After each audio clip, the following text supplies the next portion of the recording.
Salut, je suis Guéloname James Chanel, étudiant en Master 2 Physique atomique moléculaire et biophysique à l'Université Yaoundé 1 du laboratoire de Quantum Computing en Quantum Optique. Eh bien, si je fais cette vidéo, c'est dans l'optique de vous présenter un outil très efficace et assez simple à utiliser pour la manipulation et le traitement de fichiers PDF.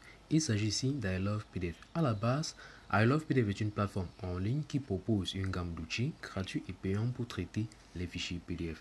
Elle offre diverses fonctionnalités pour fusionner, diviser, compresser, convertir, éditer, protéger et même déverrouiller les fichiers PDF. Elle est également accessible sous forme d'application mobile, disponible sur Play Store et App Store. En plus des fonctionnalités que propose la plateforme en ligne, celle-ci vous permet de numériser vos documents physiques. Comment donc accéder à la plateforme en ligne? Premièrement, se rendre sur Google. Une fois sur Google, entrez dans la barre de recherche iLove PDF et vous avez cette interface qui apparaît vous proposant les diverses fonctionnalités couramment utilisées dans iLove PDF, notamment avec la conversion de PDF en Word, la conversion de documents Word au format PDF, la compression de PDF, la fusion de fichiers PDF, la conversion d'images en PDF et la division d'images. Pour plus de fonctionnalités, donc, il faudrait donc entrer dans la plateforme.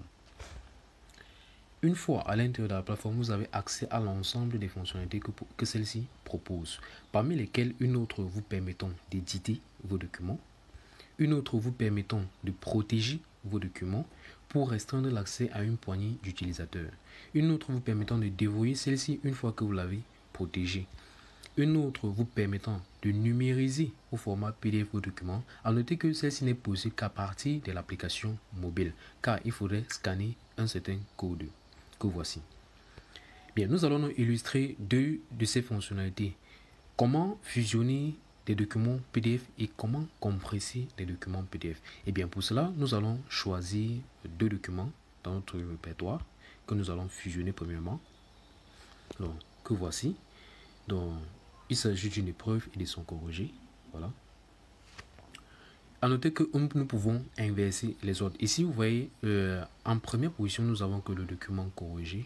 Et en deuxième position, nous avons donc l'épreuve. Alors, je vais ainsi inverser l'ordre afin d'avoir l'épreuve en premier et le corrigé en deuxième. Nous allons ainsi donc fusionner nos documents. Il faut noter que le temps de traitement est relatif au débit de vos données mobiles et de la taille de vos fichiers.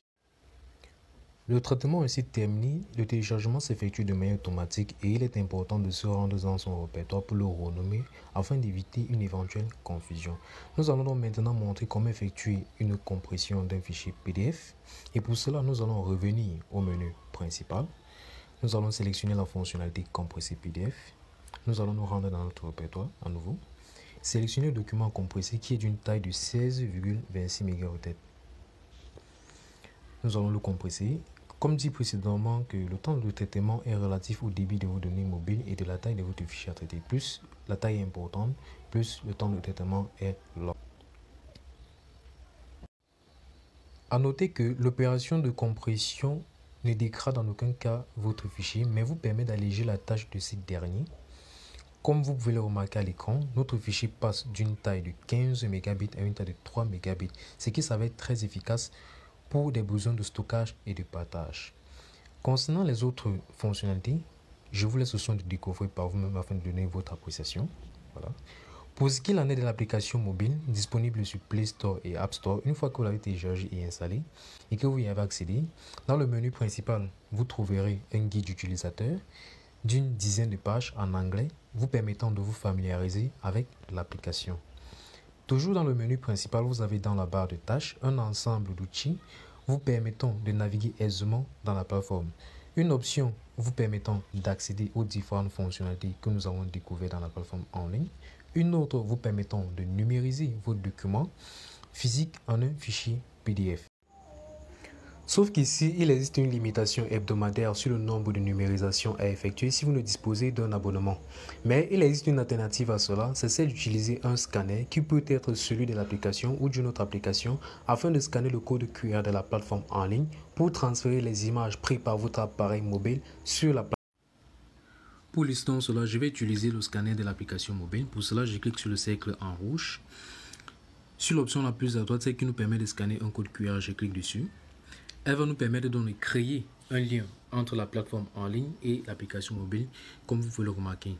Donc, à travers ce lien, elle va activer la caméra de notre appareil mobile, celle qui va nous permettre donc de prendre des images, comme vous pouvez le remarquer.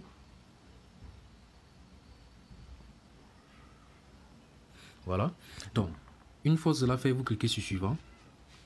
Vous pouvez appliquer des filtres. Voilà. Pour embellir vos images. Une fois cela fait, vous cliquez sur enregistrer. Puis vous cliquez sur terminer. Une fois que vous avez cliqué sur terminer, le processus de transfert va donc se dérouler du téléphone vers la plateforme.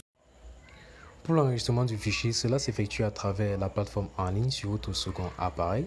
Ainsi donc est terminée la présentation d'I Love PDF. J'espère que vous avez aimé. Si c'est le cas, likez, abonnez-vous, partagez. Surtout, cliquez sur la notification pour ne rien manquer des prochains contenus. De ce fait, je vous remercie et à nous revoir très bientôt.